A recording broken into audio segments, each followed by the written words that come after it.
Hello friend, welcome on my teaching channel. तो आज हम आपके साथ करेंगे सीडीपी की एक और नई क्लास। आज की क्लास में हम करेंगे सीडीपी में टॉपिक जो रहेगा वो रहेगा factor affecting the growth and development. इससे पहले लास्ट हम सीडीपी की ग्रोथ एंड डेवलपमेंट के ऊपर 5 क्लास ऑलरेडी करा चुके हैं, जिसमें हमने किया था कि ग्रोथ एंड डेवलपमेंट क्या होती हैं, फिर उसके डोमेन के बारे में पढ़ा था, फिर प्रिंसिपल्स के बारे में पढ़ा था, देन स्टेज के बारे में। और आज की हमारी जो क्लास रहेगी ग्रोथ एंड डेवलपमेंट की लास्ट क्लास रहेगी।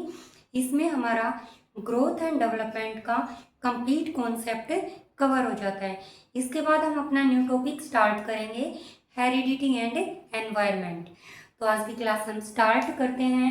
हमारा जो टॉपिक है वो क्या रहेगा, फैक्टर अफेक्टिंग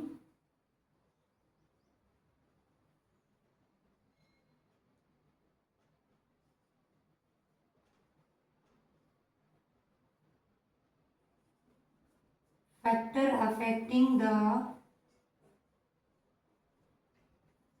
growth and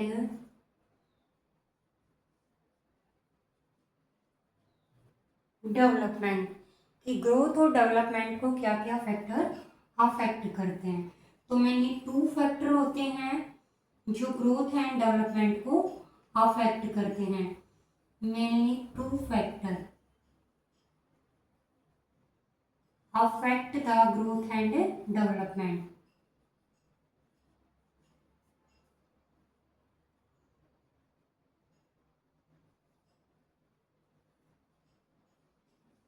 वो 2 फैक्टर कौन कौन से हैं जो ग्रोथ को और डेवलपमेंट को अफेक्ट करते हैं। First factor is internal factor and second factor is external factor. तो इंटरनल फैक्टर का मतलब क्या होता है, इंटरनल फैक्टर वो फैक्टर होते हैं जो हमारी आंतरिक फैक्टर होते हैं। आंतरिक मतलब जो हमारी बॉडी के अंदर तब होते हैं जब हम अपने मदर के वूब में होते हैं, ठीक है। एक होता है एक्सटर्नल फैक्टर। एक्सटर्नल फैक्टर को हिंदी में बाह्य फैक्टर बोलते हैं। बाह्य कौन से होते हैं, जो हमारा बर्थ के बाद जो हमारी बॉडी पे जो भी इफेक्ट होता है उसको बोलते हैं एक्सटर्नल फैक्टर। जैसे हमारा इंटरनल फैक्टर में क्या आता है, हेरिडिटी। हेरिडिटी क्या करती है, जीन्स को ट्रांसफर करती है। जीन्स या ट्रेड्स बोलते हैं, मतलब क्या है, जो हमारे गुण हैं वो हमारे जीन्स पे भी डिपेंड करते हैं। वो हमारी हेरिडिटी से ट्रांसफर होते हैं, कहाँ से कहाँ तक, पेरेंट्स टू चाइल्ड। मतलब फादर से मदर से कुछ ट्रेड्स ऐसे होते हैं जो चिल्ड्रन में ट्रांसफर होते हैं। तो हेरिडिटी में जैसे आपका हेयर कलर, आईज कलर,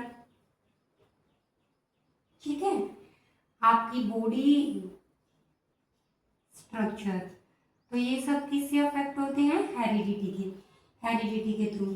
इसी के साथ साथ फिजिकल चेंज। फिजिकल चेंज में आपकी क्या, आपकी जो हाइट है, बॉडी वेट है, ये सब क्या है, आपके इंटरनल फैक्टर है। जब आप मदर के वूब में होते हैं तो वहाँ पे जो आपका हेरिडिटी है, जेनेटिक मटेरियल है, वो ट्रांसफर होता है और उसकी वजह से वो आपकी बॉडी को अफेक्ट करता है। इसी के साथ साथ बायोलॉजिकल चेंजेस। बायोलॉजिकल चेंजेस का मतलब होता है कि किसी डिजीज का ट्रांसफर हो जाना। जैसे आपकी मदर में कोई डिजीज है, हो सकता है वो डिजीज हेरिडिटी की वजह से आप किसी चिल्ड्रन या बच्चे में भी ट्रांसफर हो जाए। तो थर्ड पॉइंट इसमें क्या लिखेंगे हम, बायोलॉजिकल चेंज, ठीक है। बायोलॉजिकल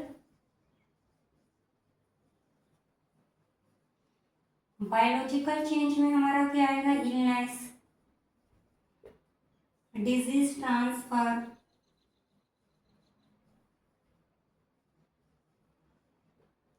कंजेनाइटल डिजीज बोलते हैं। अगर मदर से कोई डिजीज मदर फादर से कोई डिजीज किसी चिल्ड्रन में ट्रांसफर होती है तो हम उसको बोलते हैं बायोलॉजिकल चेंज। ये चेंज कब हो रहे हैं? जब हम अपने मदर के वूम्ब में हैं। इट मीन्स ये जो हमारा फैक्टर है कैसा है? Internal factor. उस टाइम पे हमारी मदर को न्यूट्रिशन कैसा मिल रहा है, उसकी वजह से भी हमारी जो बॉडी की ग्रोथ है वो क्या होती है? इम्पैक्ट होती है। इसी के साथ साथ क्या होती है? इंटेलिजेंसी फैक्टर भी हेरिडिटी पे डिपेंड करता है। कौन सा फैक्टर? Intelligence factor. तो इंटेलिजेंस में क्या आएगा? स्टेबिलिटी रहती है। स्टेबल मतलब क्या है कि कई बार हो सकता है कि जिनके पेरेंट्स बहुत ज़्यादा इंटेलिजेंट हो, उनकी जो चिल्ड्रन हैं वो भी इंटेलिजेंट हो सकते हैं। इसी के साथ साथ इंटेलिजेंस का मतलब है वो अपने आप को स्टेबल रखते हैं, एडजस्ट रखते हैं, ठीक है। उनका टेम्परामेंट जो रहता है वो थोड़ा अच्छा होता है। वो एग्रेसिव बिहेवियर के नहीं होते। क्यों? क्योंकि वो किस टाइप के होते हैं? वो हेरिडिटी फैक्टर उनके पेरेंट्स पे भी डिपेंड करता है। इसी के साथ साथ एक और फैक्टर होता है इमोशनल फैक्टर। जो इमोशनल फैक्टर है ये भी आपका इंटरनल फैक्टर के अंदर आता है। इमोशनल फैक्टर में क्या रहता है कि जो हमारा बिहेवियर है, हमारा टेम्परामेंट है, वो अपने पेरेंट्स की तरह होता है, ठीक है। जैसे कुछ बच्चे बहुत शांत रहते हैं और हो सकता है उनके पेरेंट्स का नेचर भी शांत हो, तो वो क्या हो गया हमारा बिहेवियर, नेचर, टेम्परामेंट। इसी के साथ साथ इसका थोड़ा अपोजिट भी हो जाता है। बहुत बार पेरेंट्स अगर एग्रेसिव बिहेवियर के हैं बट बच्चे क्या रहते हैं? एकदम शांत और काम डाउन। तो इट मीन्स ये इंटरनल फैक्टर है। जब कोई चिल्ड्रन अपने मदर के वूम्ब में होता है तो उस टाइम पे ये क्या होते हैं? अफेक्टेड होते हैं। तो कौन कौन से फैक्टर पढ़े हमने? हेरिडिटी फैक्टर कौन सा होता है हमारा? इंटरनल, जिसमें हमारा बॉडी का साइज है, वेट है, अपीरियंस है। इसी के साथ साथ सेकंड पढ़ा था बायोलॉजिकल फैक्टर, जैसे कोई डिजीज ट्रांसफर हो गई from one generation to another generation. Next one is intelligence. Intelligence में बच्चा अपने आप को अडॉप्ट करके रखता है, एडजस्ट करते हैं, स्टेबल रहते हैं। हो सकता है कुछ पेरेंट इंटेलिजेंट हो, उनके बच्चे भी इंटेलिजेंट हो। इसी के साथ साथ इमोशनल फैक्टर होते हैं, वो भी बच्चे के अंदर इंटरनल होते हैं, ठीक है। तो इसी के साथ साथ अब हम करेंगे कि हमारा एक्सटर्नल फैक्टर कैसे अफेक्ट होता है। तो हमारे एक्सटर्नल फैक्टर में क्या क्या आएगा?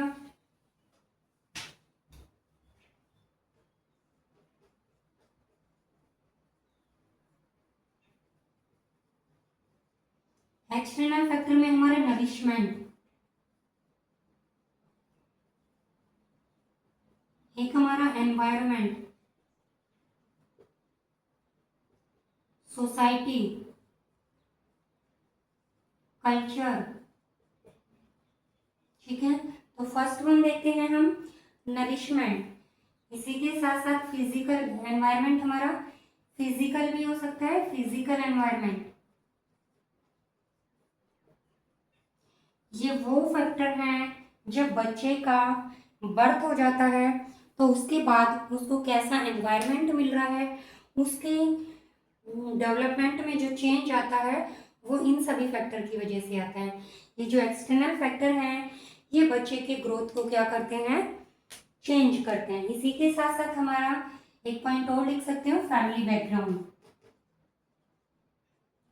फैमिली बैकग्राउंड, अब इनको वन बाय वन समझते हैं, या फिर इकोनॉमिक कंडीशन। अब जैसे नरिशमेंट है, क्या है कि बच्चे का बर्थ हो गया, अगर उसको प्रॉपर नरिशमेंट नहीं मिलेगा, प्रॉपर उसको न्यूट्रिशन नहीं मिलेंगे, बैलेंस डाइट नहीं मिलेगी, तो उसका जो डेवलपमेंट है वो क्या रहेगा? फिजिकल डेवलपमेंट अफेक्टेड हो जाएगा। जैसे आप देखते हो रिच फैमिली के बच्चे हैं, उनको बहुत कुछ अच्छा खाने के लिए मिलता है, फिर भी उनका डेवलपमेंट अच्छे से नहीं होता है। बट जो नॉर्मल और मिडिल फैमिली है, पोवर्टी फैमिली होती है, कुछ बच्चे ऐसे होते हैं उनको प्रॉपर डाइट नहीं मिलती बट फिर भी उनका डेवलपमेंट हो रहा है। बट मेन फैक्टर क्या है? उनका नरिशमेंट। मेजोरिटी देखी गई है कि जिनका अगर न्यूट्रिशन अच्छा मिलेगा तो उनका फिजिकल डेवलपमेंट अच्छा होगा। सेकेंड पॉइंट है एनवायरनमेंट।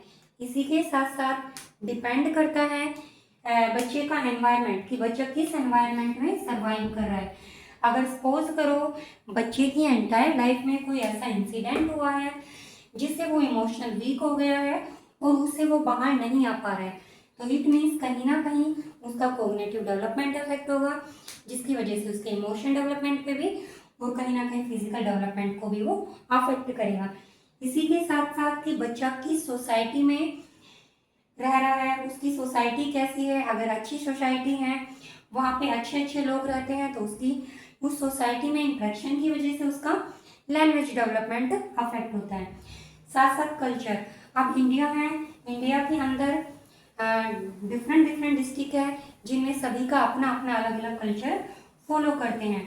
तो बच्चा जिस कल्चर में रहता है उस कल्चर को एक्वायर करता है और उसी के अकॉर्डिंग उसका डेवलपमेंट होता है।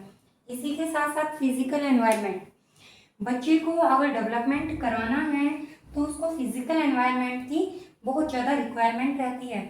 सपोज करो अगर बच्चा पूरे दिन कोई भी फिजिकल वर्कआउट ना करे, कोई भी गेम्स ना खेले, सिर्फ फोन में ही रहे, तो क्या होगा।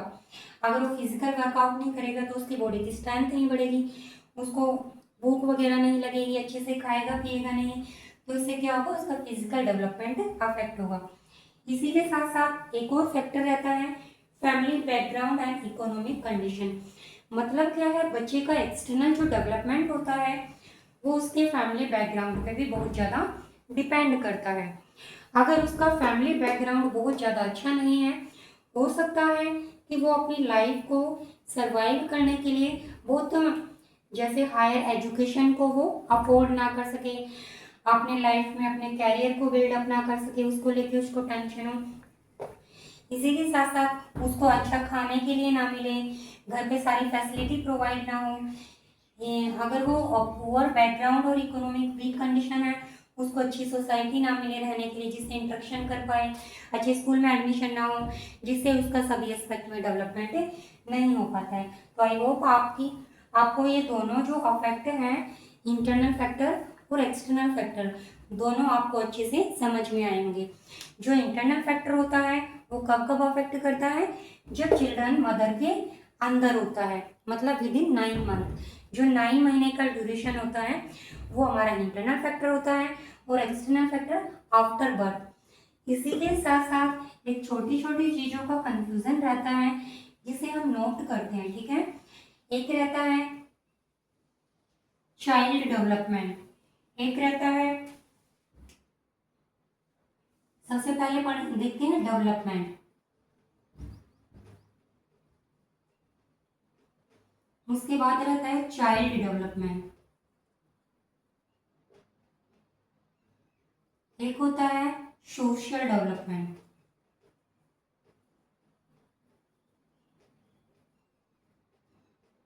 एक होता है ह्यूमन डेवलपमेंट। इन चारों चीज में क्या डिफरेंस है।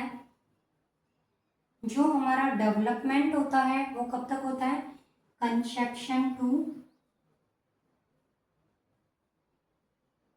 टिल डेथ, ठीक है। जब हम माँ के गर्भ में होते हैं, वो में होते हैं, तब से तब तक हमारी डेथ नहीं होती, तब तक हमारा डेवलपमेंट होता है। इसी के साथ साथ चाइल्ड डेवलपमेंट कब तक होता है, चाइल्ड कंसेप्शन टू एडोलेसेंस, सिर्फ कंसेप्शन टाइम यानी कि प्री नेटल एज से किशोर अवस्था तक होता है, मतलब 0 से अप्रोक्स 18-19 ईयर्स तक। इसके बाद आता है हमारा सोशल डेवलपमेंट। सोशल डेवलपमेंट हमारा स्टार्ट होता है इन्फेंसी, ठीक है, इन्फेंसी टू डेथ। एक होता है हमारा ह्यूमन डेवलपमेंट। ह्यूमन डेवलपमेंट कब से होता है, तो इन तीनों टाइप के डेवलपमेंट में कुछ ना कुछ डिफरेंस है। डेवलपमेंट कब तक होता है, कंसेप्शन टू डेथ तक। चाइल्ड कब तक रहता है, कंसेप्शन टू एडोलेसेंस तक। सोशल डेवलपमेंट जिसमें हम बातचीत करना स्टार्ट करते हैं, वो अप्रोक्स हम कब से स्टार्ट करते हैं, 2 ईयर्स की एज तक। इसी के साथ साथ हमारा लास्ट होता है ह्यूमन डेवलपमेंट। तो ह्यूमन डेवलपमेंट कब तक होता है, प्रीनेटल, प्रीनेटल बोले तो conception time to old as.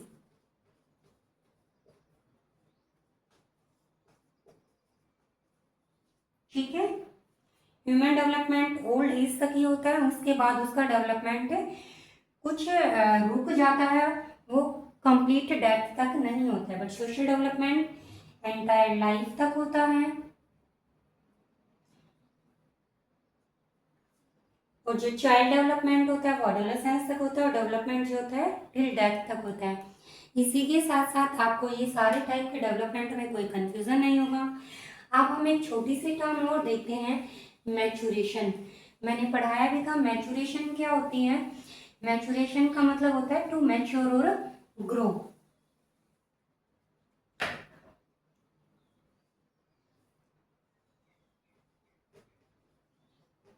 Maturation का मतलब क्या होता है, टू ग्रो और टू मैच्योर, मैच्योर होना। कब तक होती है मैचुरेशन, ये किससे रिलेट करती है, हेरिडिटी से। ठीक है, एडोलेसेंस तक एज तक होती है, किशोर अवस्था तक होती है, उसके बाद क्या हो जाती है, स्टॉप हो जाती है। जैसे हम हमारी हाइट देखते हैं, एडोलेसेंस एज के बाद हम मैच्योर हो जाते हैं, एकदम ग्रो करते हैं, और उसके बाद फिर जो हमारा मैच्योरिटी लेवल है वो स्टॉप हो जाता है। ये कॉन्सेप्ट मैचुरेशन के बारे में किसने बात की थी, अर्नोल्ड गैसल। कब की थी, 1925 में। और इन्होंने ही डेवलपमेंट का कॉन्सेप्ट दिया था। मैचुरेशन को हम क्या लिख सकते हैं, biological change. Biological change is called maturation. ठीक है, जब तक हमारे बायोलॉजिकल चेंज होते हैं उसको मैचुरेशन या फिर ग्रोथ एंड डेवलपमेंट बोलते हैं। तो आई होप आपको आज की क्लास अच्छी लगी होगी। तो हम आज की क्लास में इतना ही रखते हैं। क्लास कैसी लगी आपको मेरे को कमेंट सेक्शन में ज़रूर बताइएगा। इसी के साथ साथ आज हमारे जो फर्स्ट यूनिट थी ग्रोथ एंड डेवलपमेंट, उसके सारे टॉपिक हमारे कॉन्सेप्ट वाइज ख़त्म हो गए हैं। अब जब हमारी नेक्स्ट क्लास होगी हम उसमें अपना कॉन्सेप्ट स्टार्ट करेंगे, हेरिडिटी एंड एनवायरनमेंट। ठीक है, तो आप हमारा ग्रोथ एंड डेवलपमेंट का टॉपिक ख़त्म होता है। तो आज की क्लास को हम यहीं तक रखते हैं। Thank you, take care, bye bye.